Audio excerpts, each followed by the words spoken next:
Donc, puisque l'enregistrement débute maintenant, je recommence. Donc, bonjour à toutes et à tous. Je suis vraiment très, très content d'être avec vous ce matin pour partager avec vous certains éléments, certaines réflexions, une lecture, une analyse de l'évolution, comment dire, de l'enseignement supérieur. Alors, euh, d'un point de vue général, hein, c'est-à-dire que je ne vais pas cibler de la mécanique je vais pas cibler spécifiquement la mécanique des fluides, de l'agroécologie, etc., etc. Vous ne m'en voudrez pas pour ça, mais partager avec vous cette analyse et ces différents points qui me semblent importants. Alors, je partage. Hop. Après 3 ans de Covid, on a fait ces apprentissages. Donc, c'est bon pour vous? Donc, en complément, bien sûr, de la vidéo enregistrée, vous aurez le support. S'il y a des choses qui vous intéressent dedans, n'hésitez pas. Surtout, la seule chose, bah, souvenez-vous que quelqu'un a travaillé pour présenter ça. Donc, ça vaut toujours la peine de saluer ceux qui ont fait les choses. Je vous remercie beaucoup. Donc, on y va. Je vais essayer dans une trentaine de minutes. Ça va, Florie, une trentaine de minutes? OK. Donc, il y a des moments où je vais accélérer, des moments où je vais probablement sauter les acétates. On va voir selon la manière dont ça se passe. Donc, préparez-vous à poser la première question à 13h35. OK? Donc, bienvenue sur le campus de l'Université Laval, son église, ses tours. C'est 48 000 étudiants, c'est 550 programmes et tout un ensemble d'activités de recherche. Alors, je dis ces éléments-là en introduction pour rappeler que l'Université Laval, comme d'autres, je veux dire, cherche bien sûr l'excellence scientifique et a cette particularité de s'intéresser aussi aux étudiants. D'où un certain nombre d'actions et un certain nombre de travaux qui sont conduits dans le domaine de la pédagogie et de l'enseignement supérieur. Et notamment, à un moment donné, je mobiliserai des éléments d'une étude que nous avons conduite en 2021-2022, que nous poursuivons sur le campus auprès des étudiants. Donc, j'ai appelé ça l'agir pédagogique dans un monde en mouvement et repère pour l'action. Alors, l'idée, si vous voulez, c'est non pas de dire, voilà, faire un design demain matin, ça veut dire on commence par quoi, etc., mais plutôt de partager avec vous des grands principes qui me semblent aujourd'hui importants à retenir, qui sont votre quotidien, je n'en doute pas, mais que parfois on a tendance à oublier au profit d'une forme de fascination technologique. Donc, 4 points. Un premier point autour d'une mise distanciée en contexte, pour revenir un peu où nous sommes, de rappeler la dimension holistique de l'expérience d'enseignement et d'apprentissage, et puis d'en tirer en quelque sorte les conséquences dans un contexte qui est un contexte en mouvement. Et je reviendrai sur des éléments du mouvement pour conclure en quelques mots cette présentation avant de vous donner la parole. Donc, c'est sûr que le monde de l'éducation a cette singularité, cette particularité de, comment dire, d'être toujours interrogé et de manière régulière par la place des technologies. Cette place des technologies qui, dans des flux, dans des dynamiques un peu hystérisantes, et la dynamique la plus hystérisante a été celle en novembre dernier autour d'un robot conversationnel, d'une intelligence bon, dite générative, mais ce n'est pas que ça, de dire, OK, il va se passer quelque chose. Il va se passer quelque chose avec tous les mythes qui accompagnent cela, où à la fois, et puis si on avait le temps, je pourrais vous faire cette lecture sur le siècle qui vient de se passer, où au fond, rien ne change. Rien ne change. Je veux dire, il y avait un tableau noir, il est devenu vert, il est passé au blanc, et puis maintenant, on utilise des tablettes ou d'autres formes, des murs, etc. Donc, l'idée, c'est plutôt de se dire de cette nécessité de se positionner à une distance critique, puis j'ai choisi d'aborder, de passer un tout petit peu de temps, mais pas très long sur ce point-là, considérant que c'est aussi l'ouverture de votre cycle à Pune et je félicite la permanence de cette action et les acteurs qui, depuis le jour 1, étaient présents et ont continué à insuffler de la dynamique qui vous permet de vous retrouver aujourd'hui. Alors, j'ai pris quelques citations, excusez-moi, j'ai laissé en anglais, j'aurais pu les traduire, c'est vrai. Certains parlent de ruer vers le Far West numérique de la même manière que David Henkoff écrivait il y a quelques années le tsunami numérique. c'est toujours rigolo, c'est lorsque l'on prend quelques citations comme ça. La première citation, au fond, c'est qui évoque le fait que les livres sont obsolètes et vont être remplacés par la vidéo. Alors, si ça a été repris par Reiser en 2001, il faut savoir que cette citation, en fait, est une citation de Thomas Edison qui a été écrite dans les années 20. Alors, c'est toujours intéressant parce que quand on voit après John Daniel en 2012, bon, on a un peu cette même idée. Et puis, bien sûr, les promesses qui accompagnent toujours les technologies sont reprises dans des articles récents qui datent de 2023, au fond de dire la technologie va sauver le monde. Bon, si c'était ça, on le saurait. Bien sûr qu'elle peut le sauver dans certains secteurs, mais en éducation, c'est un petit peu plus difficile que ça. Et donc, l'enjeu qui est le nôtre aujourd'hui, je pense qu'il est vraiment très, très présent, il faut en avoir conscience, c'est comment, je veux dire, situer l'action pédagogique entre le colonialisme numérique, je pourrais revenir sur cette notion-là dans les discussions si vous le souhaitez, et l'émancipation. L'émancipation, c'est-à-dire le développement de la capacité de l'individu à agir par lui-même, ce qui est, me semble-t-il, l'une des missions, l'une des attentes de tout système éducatif. Donc ça repose bien sûr sur l'importance d'un projet pédagogique. Et il me semble qu'autour de la table, à la fois figurée et virtuelle, et puis de la table, comment dire, intellectuelle et plus gastronomique, je veux dire, il y a une personne qui représente une gouvernance et je veux dire, cette dimension-là doit être, à mon sens, abordée à tout niveau. Ce n'est pas uniquement l'affaire des enseignants, des enseignantes, des conseillers pédagogiques, c'est également l'affaire, comment dire, des projets politiques d'établissement et des projets pédagogiques qui, je veux dire, doivent être explicites et définis.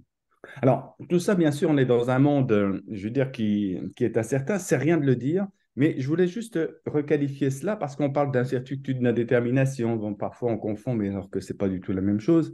Mais dans l'enseignement supérieur notamment, on a préparé à l'appréhension de la complexité, à, comment dire, à se situer dans des situations ambiguës pour lesquelles, je veux dire, l'incertitude est souvent un quotidien et par rapport, situation par rapport auquel la vélocité fait qu'il y a une grande volatilité et qui suppose une réaction, comment dire, pas forcément immédiate, mais d'être dans une bonne posture et préparé à être réactif. Au fond, comme disait Pasteur en son temps, le hasard ne sourit qu'à ceux qui y sont préparés. Et la mission qu'on pourrait donner à l'enseignement supérieur aujourd'hui, c'est comment on prépare justement à vivre ce hasard.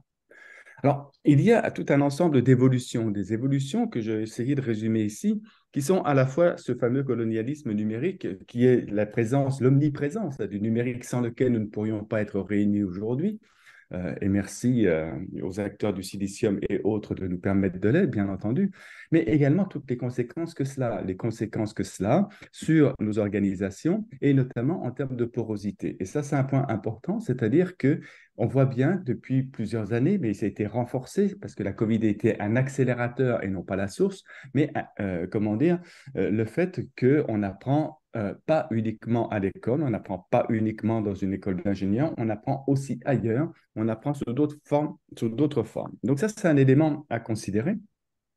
Mais également, ce qui est à considérer, c'est l'évolution des caractéristiques étudiantes. Et souvent, ces évolutions, je veux dire, sont réelles, hein. On parle aujourd'hui enfin, de ce côté-ci du grand lac d'étudiants non traditionnels. Il n'y a pas vraiment de terme, c'est moins populaire du côté de votre côté à vous, mais c'est pour signifier ces étudiants qui, comment dire, ne sont pas dans une linéarité d'apprentissage, mais en quelque sorte je veux dire, ont soit des césures, des ruptures, etc. En tout cas, vivent vraiment et arrivent dans nos établissements avec d'autres demandes. Vous voyez, moi, je m'occupe comment dire, de programmes en technologie éducative qui, c'est pas du tout c'est pas formation continue, mais aujourd'hui, la moyenne d'âge de ces programmes qui sont des ESS maîtrise doctorat, je veux dire, est de 44 ans, ce qui n'était pas le cas il y a 10 ans. C'est-à-dire que ça vieillit en quelque sorte en 10 ans de 5 ans la population. L'autre élément aussi, c'est l'évolution des pratiques étudiantes. Qui n'a pas dans son entourage un ou une personne, je veux dire, qui est aux études et à qui on peut demander, mais au fond, pourquoi tu n'es pas à l'université ou à l'école aujourd'hui? Ben parce que j'apprends autrement, parce que c'est en ligne, parce que c'est disponible et j'irai quand ça vaudra la peine. Donc ça, c'est un élément important. Puis bien sûr, pas pour, je vais trop, comment dire, insister là-dessus, mais toutes ces problématiques d'incertitude. C'est-à-dire que l'université, notamment les écoles d'ingénieurs, ont été fondées, mises en place et contribuent et ont contribué, mais continuent à contribuer à, comment dire, réduire l'incertitude dans un monde par sa compréhension, la production de savoir, etc. Aujourd'hui, on voit bien que c'est un petit peu différent, c'est-à-dire que le renouvellement des connaissances doit être beaucoup plus rapide, là où un monde bouge parfois encore beaucoup plus rapidement. Et puis, c'est invité, je veux dire, enfin récemment en tout cas, donc on en parle beaucoup plus, c'est toute la question de l'écologie, de la durabilité. Et par exemple, si je prends appui sur les propos autour du numérique durable, ben, quelles sont les conséquences également de la colonisation numérique, des nouvelles pratiques sur, comment dire, sur la planète. Donc tout un ensemble d'éléments dont on voit bien que dans la pratique, il se passe quelque chose. Notamment, ce que CUSA, comment dire, relève, c'est la crise de fréquentation des cours. Je vais prendre un exemple. Alors, vous allez me dire, c'est en médecine, etc. Mais bon, je veux dire, là où la faculté de médecine de Genève, je veux dire, la fréquentation était il y a 3-4 ans de 50% des effectifs, aujourd'hui elle est à 20-26%. Et pourtant, ils continuent à former des médecins à Genève et des médecins qui ne font pas forcément mourir les patients, qui n'ont pas changé de finalité. Donc, il est en train de se passer quelque chose. Et de se passer quelque chose, si vous voulez, que les étudiants expriment. Par exemple, lorsque les étudiants, ça ce sont des données de l'Université Laval, 19 000 et quelques répondants sur ce graphe, je ne vous présenterai pas l'autre, il y en avait à peu près autant. Donc, en gros, sur 37 000 réponses, on a ces tendances-là. Lorsque l'on pose la question aux étudiants pour la session d'automne, donc ça c'était pour l'automne 23, si vous deviez choisir une seule formule d'enseignement, laquelle choisiriez-vous? Vous voyez que seulement 26% ou encore 26% des étudiants veulent du 100% présentiel. Donc 74% veulent de la mixité, veulent autre chose. Ça vient nous interroger sur, mais au fond, pourquoi est-ce qu'on est mauvais? Est-ce qu'on ne chauffe pas assez? Est-ce que la nourriture est vraiment pas bonne? Est-ce que la socialisation se fait ailleurs? Qu'est-ce qui est en train de se passer? Mais ce qui est en train de se passer, c'est un mouvement beaucoup plus global de la société et que Zygmunt Bauman appelle euh, la société liquide, c'est-à-dire ce détachement des institutions, c'est pas ce repli sur soi, mais comment dire, une mise en avant du soi. Bon, les réseaux sociaux, bien sûr, y participent. Donc, tout un ensemble d'évolutions sociologiques, anthropologiques, ethnologiques, qui permettent aussi de comprendre ce qui est en train de se passer. L'université, l'enseignement supérieur étant un reflet de ce qui est en train de se passer. Donc, ne pas prendre en compte ces éléments-là peut nous amener à, comment dire, voir à la fois des effectifs évoluer, mais aussi à ne pas remplir aussi une mission qui est, en quelque sorte, de permettre le développement de savoir et de compétences chez une population donnée. Et là, on le voit bien quand on mobilise cette notion du territoire de l'apprendre, je ne vais pas entrer dans le détail, mais quand vous analysez, par exemple, la pratique quotidienne des étudiants qui sont dans vos établissements, ils vont à la fois travailler dans des espaces académiques, dans des espaces non académiques, c'est-à-dire à la fois à l'INP, à la fois à BSA, à la fois à Sciences Po, excusez-moi, j'oublie des institutions présentes aujourd'hui, mais à la fois aussi vont travailler ailleurs, place de la Victoire, ailleurs, enfin dans une médiathèque, etc., etc. Et on voit bien comment ces activités se répartissent. Une étude que j'avais faite bon, il y a une dizaine d'années maintenant, mais sur des étudiants français en sciences humaines, par exemple. Alors, vous allez me dire, oui, OK, c'est les sciences humaines, mais 86% du temps d'activité consacré à l'apprentissage était fait en dehors de l'université. Donc, ça questionne quand même sur qu'est-ce que ça veut dire.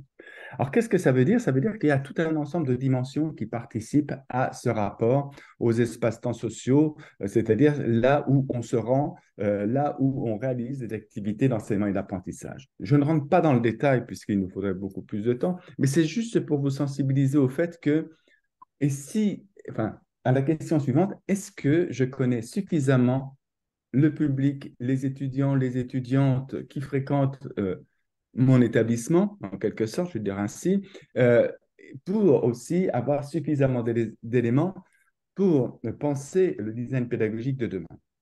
Alors, je voudrais faire un petit modulo à ce stade-ci à mon propos en rappelant qu'il ne s'agit pas d'être dans le clientélisme ni dans le consumérisme des savoirs, mais davantage de se dire, au fond, où est-ce que nous en sommes aujourd'hui et comment maintenir les exigences, les valeurs, les missions de l'enseignement supérieur tout en prenant en compte certaines dimensions qui participe de l'engagement des étudiants et des étudiantes dans les activités d'enseignement et d'apprentissage. C'est, comment dire, selon cette ligne-là, si je puis dire, que je vous invite à retenir le propos que je partage avec vous.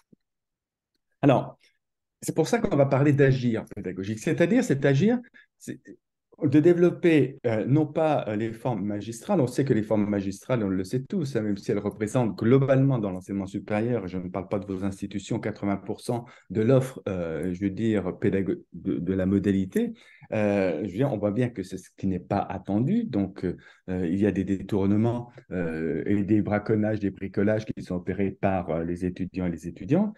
Et donc, l'idée, c'est plutôt de se dire, mais comment réunir, comment penser un design pédagogique, comment, je veux dire, réfléchir les pratiques et les formules pédagogiques, non pas sous l'angle de voilà ce qu'il faut faire, mais de réunir des conditions qui vont faire en sorte que les apprentissages vont pouvoir s'opérer.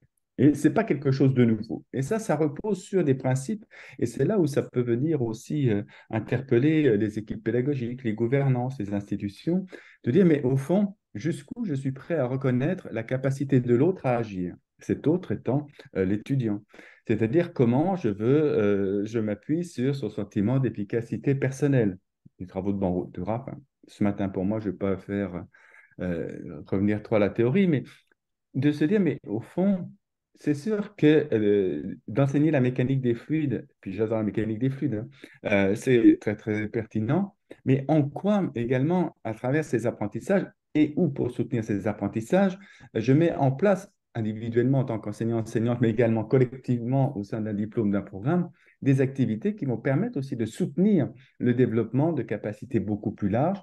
Alors, je ne parle pas forcément de compétences transversales, mais par exemple, ce sentiment d'efficacité personnelle qui, je veux dire, dont le développement, si je puis dire, pardon, peut aussi contribuer à développer les attitudes, les postures et les capacités nécessaires pour aborder, je veux dire, le monde en mouvement dont je parlais initialement. Donc, l'idée, c'est comment réunir les conditions propices à l'agir pédagogique. Sachant, et on le voit bien, qu'il y a trois dimensions qui sont importantes. C'est à la fois, bien sûr, le cognitif, c'est-à-dire qu'il faut que le cerveau se mette en marche, mais on voit bien aussi que, je veux dire, il y a une dimension qui est, je veux dire, l'engagement du corps, et ceci a des impacts très, très forts lorsque l'on pense et lorsque l'on considère les espaces physiques d'apprentissage, mais également l'apprentissage a une dimension émotionnelle. Donc, ces trois dimensions-là qui sont importantes à considérer dans les apprentissages et dans les designs pédagogiques. Donc, tout ça, ça nous amène où? Mais tout ça, ça nous amène à se dire, et si on faisait un pas de côté? C'est-à-dire que, et si on faisait un pas de côté par rapport aux pratiques, non pas pour les jeter, c'est pas ça du tout, mais pour les regarder, pour prendre la distance critique nécessaire, pour se dire, mais au fond, bien sûr, on fait de la bonne job, ça, il n'y a pas de trouble, hein. Vous êtes là d'ailleurs, bon, c'en est une preuve. Et on frappe des murs, comme on dit en mot québécois. Donc, est-ce que ce n'est pas le moment de se dire, je vais regarder un peu, et nous allons regarder collectivement qu'est-ce qui est en train de se passer. Alors, comme j'évoquais tout à l'heure, l'importance de la connaissance des étudiants, il ne s'agit pas uniquement de s'intéresser à des effectifs, puisque pas forcément dans vos écoles, mais on sait très bien que dans les universités en France, la baisse des effectifs s'est amorcée. C'est-à-dire que c'est assez drôle, c'est-à-dire que là où ça baisse je crois, à la rentrée de 3,4% dans le public, ça augmente de 3,3% dans le privé. Bon, il y a des tas de choses qui sont en train de s'opérer, ce qui peut aussi nous questionner par ailleurs sur la démocratisation, mais c'est un autre sujet. Et puis, l'idée, c'est de se pas de côté, de s'autoriser à des formes de transgression. La transgression, ce n'est pas quelque chose qui va à l'encontre d'eux. Mais c'est la transgression, enfin, étymologiquement, c'est d'aller à la limite de ces frontières de l'action, c'est-à-dire de là ce que je fais habituellement, non pas forcément dans cette idée de sortir de sa zone de confort, mais de se dire, à partir de là, est-ce que je peux défricher quelque chose d'autre, c'est-à-dire dans cette forêt de la pédagogie, dans cette forêt, ces sentiers inconnus de la forêt pédagogique, pour dire, est-ce qu'il n'y a pas quelque chose que je pourrais explorer et tenter? Alors, ça, c'est un point, je veux dire, ce sont des postures qui, pour moi, sont importantes. Et ce qui est important aussi, c'est, euh, quand bien même on agisse au niveau de la design pédagogique, d'une activité, d'un cours, d'un programme, je reviendrai là-dessus, euh, moi, ce que m'a appris la pandémie, vous allez me dire, il m'a fallu tout ça pour conscientiser ça, je ne suis pas très fort, j'avoue. euh, j'avoue, mais de bien distinguer ce qu'on appelle l'expérience campus de l'expérience d'apprentissage. L'expérience campus qui participe, bien sûr, puis c'est démontré, de la socialisation, de l'affiliation, de l'intégration, etc., qui sont en fait une forme d'investissement dans un capital social pour le futur. Ça, c'est une chose. Ce n'est pas tout à fait la même chose que l'expérience d'apprentissage. C'est-à-dire qu'on voit très bien aussi, je veux dire, une expérience campus qui peut se vivre à l'extérieur du campus, mais qui est née sur le campus. Alors, je ne veux pas parler des jeudis, des soirées du jeudi, des rues de la soif de toutes les villes de France, mais en fait, de tous ces éléments qui contribuent aussi à faire expérience. L'idée, là, c'est plutôt de se dire comment, à travers un design pédagogique, on va à la fois penser à l'évolution et comment dire, à l'implication des étudiants, des enseignants et à tout l'environnement institutionnel. C'est-à-dire qu'aujourd'hui, on voit bien que penser le design pédagogique, on ne peut pas le penser uniquement au niveau d'une activité, au niveau d'un cours, mais qu'il est nécessaire de le penser au niveau d'un programme pour toujours être capable de répondre à la question. Mais si, par exemple, je propose une activité commodale ou hybride, je veux dire de 13h à 15h aujourd'hui, si de 15h30 à 17h30, le cours est complètement en ligne, où vont être les étudiants à ce moment-là? Ils vont faire un choix. Ils vont faire un choix. Soit ils vont venir, soit ils ne vont pas venir. Et au final, ne pas considérer ces éléments-là fait que tout le monde va être déçu. Donc, il ne s'agit pas de travailler uniquement sur la déception, mais de se dire comment rejoindre quand même ces évolutions-là. En considérant d'une part que des activités d'apprentissage, penser à tous ces niveaux, à un niveau plus global, eh bien, il y a des activités qui vont se faire dans des cadres formels, des activités qui vont se faire dans des cadres non formels, c'est-à-dire dans les espaces non formels au niveau des établissements, mais au niveau aussi de l'environnement proche des établissements. Alors, je ne sais pas, les étudiants de BSA, où est-ce qu'ils vont? Je veux dire, lorsqu'ils ne sont pas à BSA, je ne suis pas certain qu'ils aillent chez Marcel parce que c'est un peu loin, mais ils vont probablement ailleurs, etc. Donc, de penser ces éléments-là et de penser aussi que les activités, elles ont lieu à la fois sur le campus, mais également hors campus. Et c'est toujours intéressant, et je ne parle pas des campus connectés, des choses comme ça, mais dans d'autres lieux dans lesquels les étudiants se rejoignent. Et parmi les lieux dans lesquels les étudiants se rejoignent, c'est tous ces lieux de restauration dans lesquels, pour un café, on peut rester 3 heures avec des marques qui commencent par S, qui finissent par S, etc. Enfin, là-dessus, vous allez les trouver. Donc, dans cette perspective, bien sûr que les principes de l'alignement pédagogique que vous connaissez tous, ils demeurent. Sauf que ce qui me semble important, c'est de penser pas uniquement les activités dans un contexte de spatialité, comment dire, physique, dans une salle de cours, mais aussi dans cette spatialité numérique, parce qu'on voit bien que de nombreuses activités sont dédiées d'un espace et ce qui ouvre aussi la possibilité pour les étudiants et les étudiantes ben, de vivre, je veux dire, dans des espaces choisis ou plus ou moins imposés ou davantage choisis, la réalisation de leurs activités. Donc ça, c'est un point important et un point important qui rejoint aussi toute la problématique du numérique durable et écologique. Est-ce qu'il faut continuer à faire les bâtiments tels qu'ils sont faits aujourd'hui? Je vais pas, j'ai quelques exemples sur le campus de Bordeaux, mais je veux dire, où des fois je constate qu'il n'y a pas beaucoup de monde alors que s'il n'y a pas longtemps que ça a été rénové. Donc ça questionne quand même beaucoup. Mais il n'y a pas qu'à Bordeaux, hein. Je peux vous citer l'Université de Lausanne, un bâtiment qui a été construit, il est occupé à 30% de ce qui était prévu. Tout le monde est confronté à ça parce que les temporalités de la construction, la temporalité des évolutions des pratiques pédagogiques n'est pas la même. Mais quand on a conscience quand même de ce qui se passe, peut-être que ça peut éviter de faire, comment dire, de creuser le fossé des difficultés. Euh, Tout ça, bien sûr, on va parler, puis dans la littérature, dans le Conseil supérieur de l'éducation, il rappelle ça l'importance du plaisir, hein, ce que bon, Saint-Augustin et d'autres appelaient la libido sciendi, donc ce n'est pas quelque chose de récent, mais dont il ne s'agit pas d'être dans la dimension hédonique en disant, bah, tiens, je vais faire de la réalité virtuelle parce que ça va les amuser. Mais vous savez, euh, le numérique dans toutes ses formes, ça a toujours été dit, oui, ça motive, mais au fond, comme dit là, cette chanson de Beaudommage ici, c'est que ça fait plus rire les enfants quand les enfants sont grands.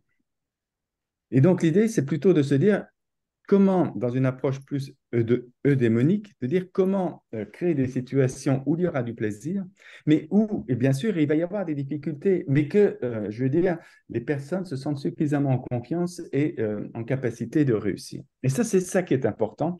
De façon, et ça rejoint tout à fait, hein, pour ceux qui aiment les cadres théoriques, toutes les théories de l'autodétermination, de théories sociales et cognitives de Bandura, etc. Donc, dans cette perspective, et si on pensait, comment dire, le design pédagogique dans cette perspective d'une expérience, c'est-à-dire d'un agir pédagogique où il y a une mise en situation et vous faites beaucoup de choses dans vos secteurs, et de conscientiser ça en disant, voilà, on va chercher à quoi? À aller plutôt du concret pour aller vers l'abstrait. Parce qu'on sait, et les études le montrent, que les étudiants préfèrent commencer, un grand nombre, pas tous bien sûr, c'est pour ça qu'il faut de la diversité, mais Burns nous le disait déjà dans les années 70, de mettre en place l'action. Alors, mettre en place l'action, c'est-à-dire apprendre par l'action, ça ne veut pas dire que tout est en pédagogie active. Parce que pour être capable de réaliser un projet, encore faut-il en acquérir les savoirs et les savoir-faire nécessaires. Et à un moment donné, il y a du transmissif. L'idée, c'est vraiment d'aller vers un œcuménisme pédagogique, de ne pas dire, OK, on va faire que de la réalité virtuelle, que du métavers, que de la pédagogie par projet, etc. Non, on va poser, on va mobiliser des différentes modalités en fonction du projet et au bon moment. Et l'idée aussi, c'est d'ouvrir à des choses qui sont inédites et ça amène aussi cette question de l'inédit par rapport à l'appréhension et le développement de la capacité à l'incertitude, et bien que enseignants, étudiants, enseignantes, étudiantes se mettent à un moment donné, entre guillemets, à risque, c'est-à-dire à risque au sens de prendre le risque d'aller à la découverte ensemble de quelque chose de nouveau. Donc, il y a tout un ensemble d'éléments là qui nous amènent à non pas faire un design de contenu, mais vraiment un design d'expérience et à créer des situations. Et s'il y a des ergonomes parmi vous, en fait, ce ne sont que des principes d'ergonomie que j'évoque là. C'est-à-dire comment on va ajuster les conditions qui sont mises à disposition pour que l'activité puisse se réaliser, non pas dans la limite des troubles musculo-squelettiques, mais dans cette perspective de soutenir l'engagement, ces fameux trois types d'engagement, à la fois cognitifs, comportementaux et sociaux, nécessaires à l'apprentissage.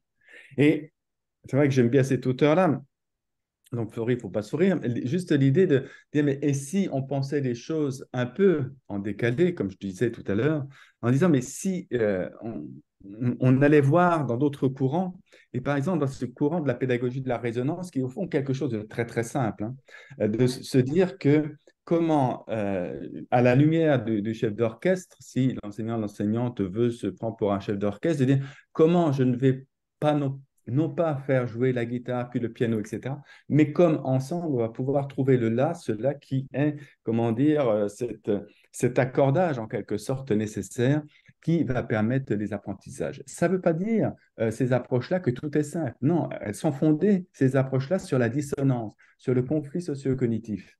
Donc, c'est pas, je veux dire, tout le monde il est beau, tout le monde il est gentil. Non, mais c'est plutôt une question de posture et de prendre le risque justement d'aller à la rencontre et de faire émerger les représentations des autres, c'est-à-dire de mettre en difficulté. On sait très bien que l'apprentissage est fondé sur la mise en situation de rencontrer ses propres difficultés.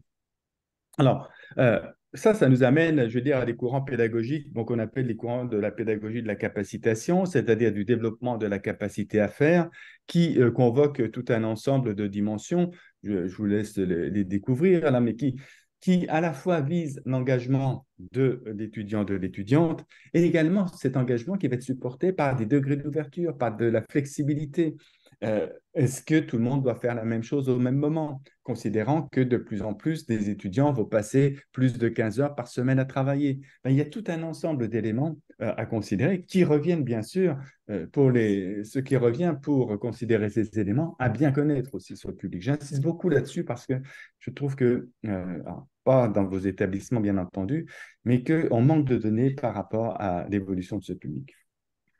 Donc, tout ça, ça va nous amener à dire en termes de design, mais au fond, quand je fais un design, qu'est-ce que je fais? Ce n'est pas le fait que je vais chercher à mettre à l'emploi du temps des activités. Non, je vais créer un environnement. C'est-à-dire ces ressources qui sont liées à l'agir pédagogique que citait Leclerc en 2001, pour dire que ce n'est pas d'aujourd'hui non plus, et de se dire, mais au fond, quand je fais une proposition pédagogique, je fais faire une proposition pédagogique qui va réunir les conditions pour que la personne s'engage et réussisse au mieux ses activités. Pour ça, ça suppose de bien comprendre, d'avoir conscience du parcours antérieur de la personne, mais aussi de viser une chose, parce que dans un premier temps, ce qu'il faut viser, c'est l'engagement. C'est-à-dire que toute l'énergie qu'un prof, une prof peut mettre, c'est bien beau, mais on peut s'épuiser. Moi, je trouve que ce qui est malin, c'est de s'appuyer, mais de prendre appui sur l'énergie des étudiants et des étudiantes. Pour ça, ça s'appelle l'engagement. Et donc, ça suppose un ensemble de choses qui sont très, très concrètes, c'est-à-dire donner du sens, une vision. Quand un étudiant débute un cours, une unité d'enseignement, qu'est-ce qu'il sait sur ce qui va se passer? Est-ce qu'il a des objectifs? Est-ce qu'il a, je veux dire, les types d'évaluation? Est-ce qu'il a des grilles d'évaluation, etc. Qu'est-ce que je lui donne au début pour lui permettre de développer son autonomie par rapport au cours et s'engager? Ça s'appelle un syllabus, ça s'appelle un plan de cours. Je veux dire, tout ça, on a tous les instruments pour faire ces éléments-là. Mais ça suppose aussi, comment dire, de diminuer les sources d'insatisfaction, non pas en termes de supprimer des difficultés d'apprentissage, mais de prendre le temps de moments réguliers pour, comment dire, avec les étudiants, non pas évaluer les enseignements, mais de prendre le temps, par exemple, au bout de 2 semaines de cours, OK, on vient de faire 2 semaines, c'était le début de la session, comment ça va, etc. Après chaque séance, hein, je pourrais revenir dans le détail là-dessus. L'idée, c'est vraiment d'établir ce qu'on appelle en médecine l'alliance thérapeutique, ce qu'on a traduit dans notre domaine l'alliance pédagogique, c'est-à-dire de faire en sorte que ce soit vraiment un travail entre deux, c'est-à-dire entre les deux catégories d'acteurs que sont les enseignants et que sont les apprenants. Parce que, bien sûr, on a toute une modalité, plein de modalités pédagogiques. On peut jouer avec, on peut faire des tas de choses, plus ou moins réussies, etc. Mais l'idée, c'est vraiment de se dire pourquoi je veux faire ces choses-là. Et au fond, c'est de s'interroger sur, quand je fais des choix pédagogiques, qu'est-ce qui va faire pour revenir à l'attrition, c'est-à-dire au fait que les étudiants fréquentent peu les amphithéâtres, mais se dire, au fond, quand je fais ma proposition pédagogique, quelle est la valeur de la présence? Comment, quand on n'est pas ensemble, je donne des signes de présence? Mais comment aussi, à travers le moment et les temps où nous sommes présents, on va permettre à l'autre de continuer son bout de chemin avant que l'on se retrouve à un autre moment? Et donc, c'est ensemble des éléments-là qui ont, je redis, des traductions très, très concrètes, hein, qui peuvent, à mon avis, être utiles lorsque l'on pense l'évolution pédagogique. Alors, ça va nous amener, et puis c'est un petit clin d'œil à Florie parce qu'on avait fait ce travail ensemble, de dire au fond, si le design pédagogique était une partition, ben comment, je veux dire, on voudrait qu'elle soit écrite bien sûr, mais comment on voudrait qu'elle soit jouée et comment mettre en place tout un ensemble d'activités. Je ne reviendrai pas dans le détail, considérant que je vous ai déjà volé 1 minute, mais tout un ensemble d'activités pour justement soutenir l'engagement des étudiants. Une petite activité que j'appelle TIS, le temps d'introspection silencieuse, c'est comment avant la fin de chaque cours, si c'est un cours de 2 heures, si c'est un cours de 3 heures, on le fait au milieu et à la fin. Comment on offre 3 à 5 minutes aux étudiants de manière, je vais vraiment dans cette introspection silencieuse pour se dire, je viens de passer 2 heures, 3 heures là, qu'est-ce que j'ai appris? L'idée, si vous voulez, c'est de réinstaller des temps précis, des temps qui ne sont pas des temps symboliques, mais des temps où on évite de, tout en franchissant la porte de l'amphithéâtre du laboratoire, de tout de suite oublier ce que l'on vient de vivre parce qu'on est déjà passé dans un monde, dans ce monde de l'écran, qui nous zappe en quelque sorte et dans lequel on zappe et qui fait qu'on n'a pas l'attention et la concentration nécessaires pour que le travail mémoriel puisse s'établir. En conclusion, c'est vrai que tout ça, ça nous amène à plein de changements de paradigme sur lesquels on pourrait revenir à une autre occasion. Ça me fera plaisir de vous retrouver si vous le souhaitez un jour. Je ne suis pas en train de chercher du travail, rassurez-vous. Mais de se dire, au fond, ça nous amène à quoi? Et où est-ce que nous en sommes aujourd'hui? Et quelle serait justement la transgression, c'est-à-dire le pas de plus ou le pas vers le que nous souhaiterions faire, je veux dire, pour la suite. Parce qu'au fond, l'idée, et puis ça c'est une vieille idée mais qui traverse les décennies, c'est vraiment de se dire en quoi, comment le design pédagogique peut permettre aux étudiants de faire leur propre chemin. Et comme disait Antonio Machado, même si c'est, ou David Le Breton, même si c'est nous qui faisons le chemin, c'est le chemin qui nous invente. L'idée, c'est vraiment de réunir les conditions de ce cheminement, de cette dynamique pour que les personnes se développent et au fond que nous fassions nos métiers, non pas uniquement de pédagogues mais d'éducateurs, c'est-à-dire de permettre aux étudiants et aux étudiantes de s'élever, je veux dire, au-delà de ce qu'ils sont au moment où ils arrivent dans nos établissements. Et puis, juste un petit pitch de vente, si je puis dire, c'est que si ces thématiques vous intéressent, et publier aujourd'hui l'annonce du colloque Diversité et réussite que nous organisons avec Nantes Université, qui se déroulera les 3, 4, 5 avril, qui sera l'occasion, entre autres, de revenir sur certains de ces points. Merci.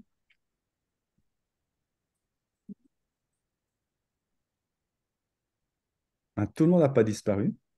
C'est quand même quelque chose. Hein. Oui, vous pouvez respirer. Moi, ça va bien, rassurez-vous. Mon café a refroidi. J'affiche de nouveau tout le monde.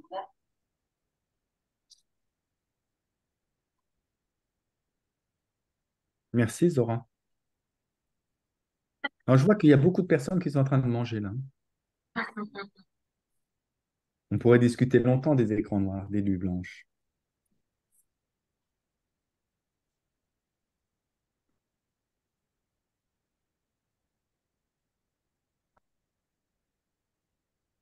Je pense qu'il faut qu'on digère un peu ce qui nous on va mettre notre temps d'introspection.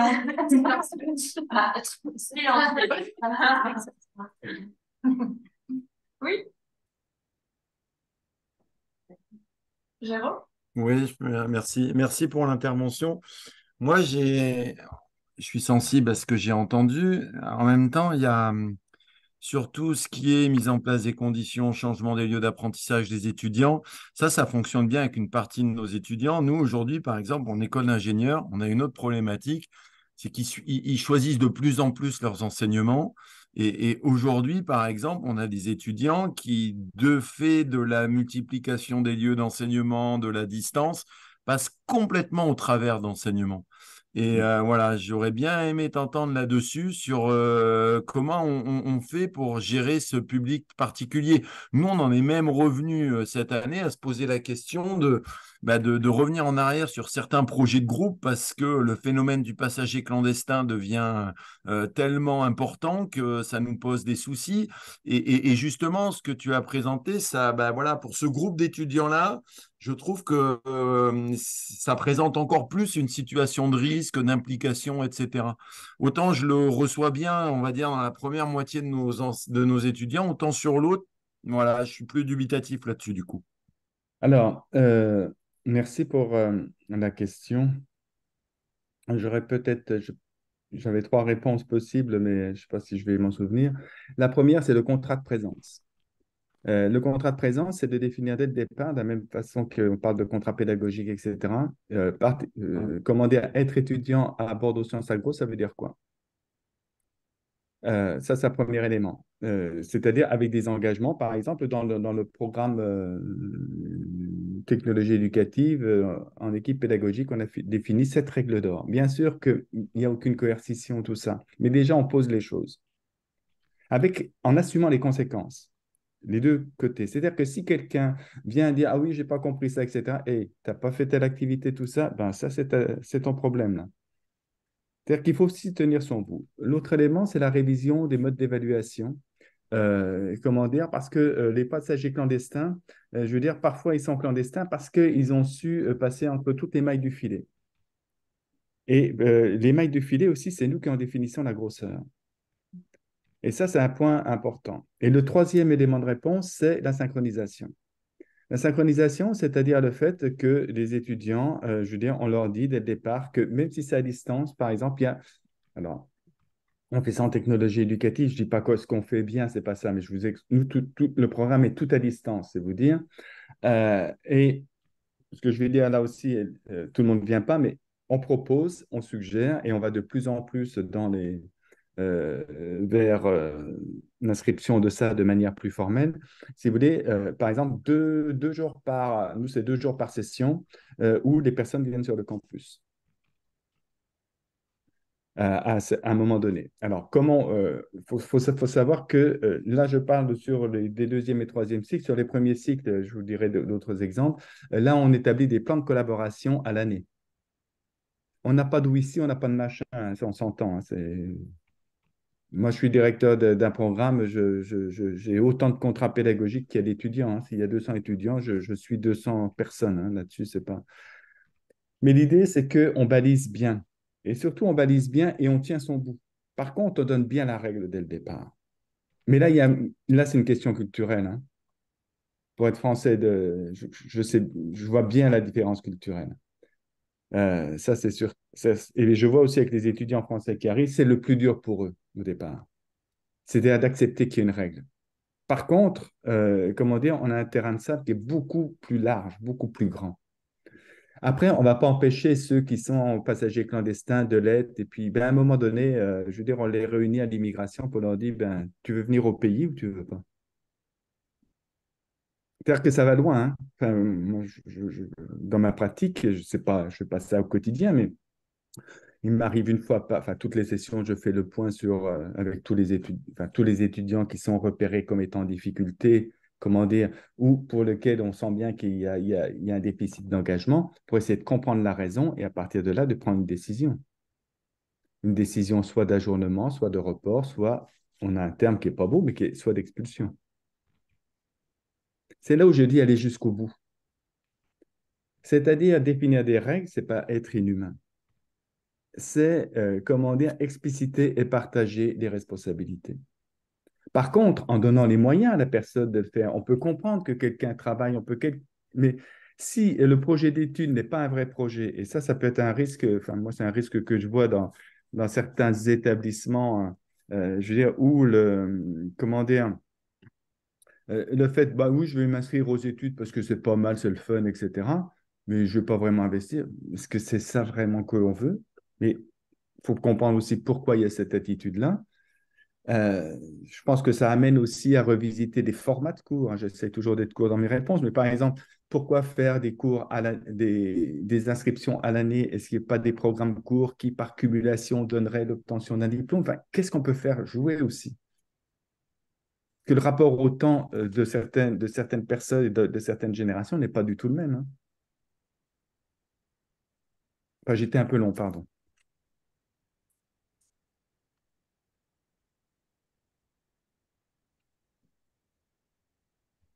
Ah, bon, merci beaucoup, Pop.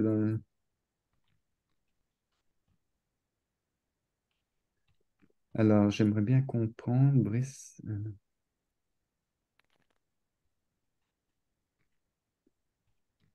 Alors, de quels apprentissages sur l'apprentissage?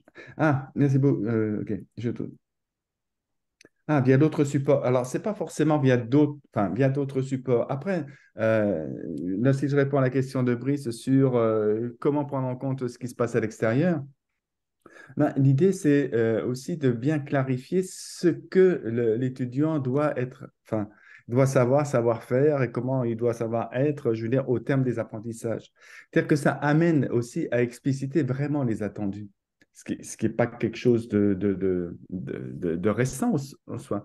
Mais ça suppose également, comment dire, là-dessus, tout dépend, il faudrait prendre des cas concrets, mais je veux dire, dans les apprentissages non formels, en fait, ça ramène à la question du faisceau de preuves, c'est-à-dire de qu'est-ce qui fait que je pourrais appuyer les apprentissages. Mais ça suppose aussi, je veux dire, le développement chez la personne étudiante de sa capacité de réflexivité. On le voit beaucoup, nous. Moi, je suis dans une faculté de sciences d'éducation, donc il y a 6 sciences humaines, il y en a bien là. Je veux dire, on voit bien comment la réflexivité sur le travail dans les stages, etc., est nécessaire parce que, entre autres, depuis la Covid et puis même avant, on fait pas de supervision de proximité, on fait de la supervision, je veux dire, distance et distanciée, c'est-à-dire avec des parties que fait la personne, l'étudiant lui-même et des parties qui sont supervisées. Bon, bref. Donc, c'est également développer ces capacités-là. Il n'y a pas de magie, hein, ça sera ni. Faut pas non plus penser que c'est excellent maintenant et que ce qui est proposé, ça sera meilleur. Non, il y aura des choses qui seront mieux, des choses qui seront moins bien. C'est pour ça l'idée aussi de composer différentes modalités. Donc, on peut qualifier et mesurer ces apprentissages. Je ne dis pas que ce soit facile, mais par contre, j'assure que c'est possible. Oui. Je parle aussi, ça va. Oui, normalement, c'est bon. Bonjour Didier, c'est Anne Godin. Madame Godin, ça fait plaisir. Ça me fait plaisir de te voir.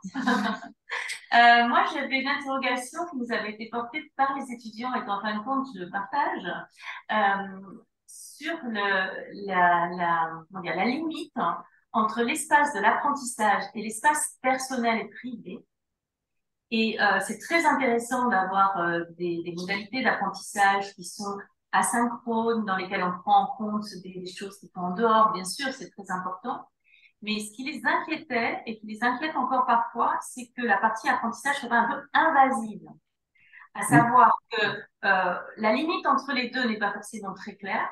Et alors, c'est vrai pour les étudiants, et en fin de compte, en y réfléchissant, c'est vrai aussi pour les enseignants, parce qu'on se retrouve parfois, bon, déjà, c'est une maladie des enseignants en général de ne pas être capable de bien poser la limite entre le temps de travail et le temps extérieur, mais c'est particulièrement vrai avec ces façons d'apprendre, avec les technologies qu'on a, et la limite entre les deux devient un petit peu floue. Alors, ça représente plein d'avantages, et ça n'a pas que des avantages, et j'ai vraiment ce souvenir-là d'un moment où on discutait avec les étudiants. Bon, je dirais que la période du Covid a été emblématique de ça, hein, ce mélange entre les deux. Et c'est pas si évident. Et je pense que c'est important aussi d'apprendre. Et pour cette génération-là, la limite entre le travail et la vie privée, elle est à la fois importante et à la fois floue. Donc c'est plus une remarque peut-être qu'une question, mais je pense que j'imagine que tu dois se reconnaître dans ce que tu dis. C'est comme le télétravail aussi. Comme le télétravail, finalement, voilà. je crois que ça touche, dès qu'il y a une dimension d'espace différente, je crois que ça touche tout le monde en fait. Hein. Ouais, ouais. Et les étudiants ont peur de ça, que quand en quelque sorte les enseignants viennent leur bouffer leur temps. Quoi. Mais ça touche tout le monde je peux peut-être que je vais me tromper de date, hein, parce que il y a très très longtemps. En 1765, quand Condorcet a travaillé sur l'école, je veux dire, l'un des arguments de la mise en place de l'école était justement de mettre en place, comment dire, un cadre contenant qui aide à gérer le temps et qui protège du monde extérieur. Et ça, ce sont des éléments importants. Aujourd'hui, et c'est pour ça, quand on parle de porosité, de colonialisme numérique, je veux dire, ça va très très loin parce que ces repères conventionnels, je veux dire, disparaissent. Comment on peut procéder? Enfin, moi, la piste toujours que j'essaie dans mon quotidien, puis dans les échanges, les formations que je peux faire, c'est de retravailler sur la temporalité et le rythme. La temporalité, c'est-à-dire d'expliciter l'implicite. Quand je fais un cours, quand je conçois un cours, bien sûr, la temporalité de vos 192 heures, elle est facile, là. Si elle est facile, mais en fait, il ne faut pas oublier que c'est une unité comptable. Ce n'est pas une unité pédagogique, hein. Donc ça, c'est quand même un point important. Mais plutôt de se dire, OK, en termes de changement de posture, comme j'évoquais tout à l'heure, il y a cette statue de Nantes, j'ai oublié l'auteur, enfin bref, l'artiste, l'idée, c'est de se dire, mais au fond... Philippe Calmette. Merci, merci, merci. C'est combien d'heures d'apprentissage qui est prévu? Première chose. Ensuite, quand nous, par exemple, dans le système québécois, l'équivalent de 6 ECTS qui se déroule sur 15 semaines, ça représente 135 heures d'activité apprentissage étudiant. Point. Donc, on fait un design pédagogique, je vais le dire comme ça, pour 135 heures d'activité d'apprentissage étudiant. Et puis, il y a à peu près, en règle générale, 45 heures d'accompagnement avec un prof, une prof, sous différentes modalités. Donc ça, c'est des éléments importants. C'est-à-dire que déjà, l'étudiant, quand il arrive, il sait que s'il s'inscrit à un cours, il a 9 heures dans sa semaine qui est occupée par ce cours. Si je m'inscris à une UE, même si le processus de Bologne dit il y a tant d'heures, mais vous avez remarqué que dans le processus de Bologne, je crois que c'est entre 20 et 25 heures, hein, mais il y a pas une heure juste. Mais c'est peut-être mieux, j'en sais rien.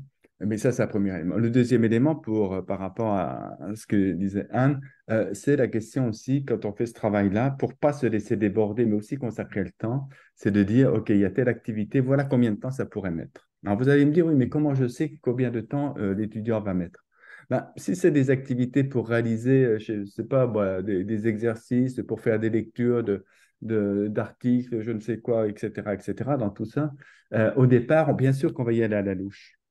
Mais ça va s'affiner et se co-affiner avec les étudiants. D'ailleurs, dans ma petite pratique personnelle qui vaut que pour ce que j'en pratique, je veux dire, quand je fais ça et puis je demande aux étudiants la première session, la deuxième session, tout le monde ne le fait pas, mais j'ai suffisamment d'informations pour me dire, bah, tiens, mon estimation, est-ce qu'elle était trop, pas assez, etc. Et puis, on va ajuster. Je veux dire, il faut quitter aussi ce syndrome de la perfection à tout prix et qu'au nom du fait que nous ne soyons pas parfaits, on ne tente pas des choses. Et ces repères temporels ben, vont aider les étudiants. Mais ça veut dire aussi que, globalement, l'étudiant prend conscience que être étudiant, c'est une activité, ça prend du temps, et comment ça rentre dans mon agenda? Et là, pour certains étudiants, on va mettre en place, et je vous assure qu'on a ça, on a des activités qui sont des activités, je veux dire, comment je fais mon emploi du temps? Qui ne sont pas donnés par les profs, hein, c'est dans des services de soutien, tout comme, je veux dire, on a comment dire, la sensibilisation, la formation à ces fameuses méthodes Pomodoro ou autres, mais où ce n'est pas individuel, où c'est collectif, par exemple. C'est-à-dire que les personnes qui sont de cours différents vont se retrouver sur ces activités, par exemple, de gestion du temps. Puis voilà, c'est tout, qui peuvent être en ligne, à distance. Et bien sûr qu'il y a des personnes avec qui ça ne va pas fonctionner, mais on ne va pas non plus pouvoir répondre à 100% de l'ensemble des besoins. Mais si déjà, je vais en travailler à la non-dégradation de ce qui est en train de se passer, moi, je trouve que ce serait déjà pas mal.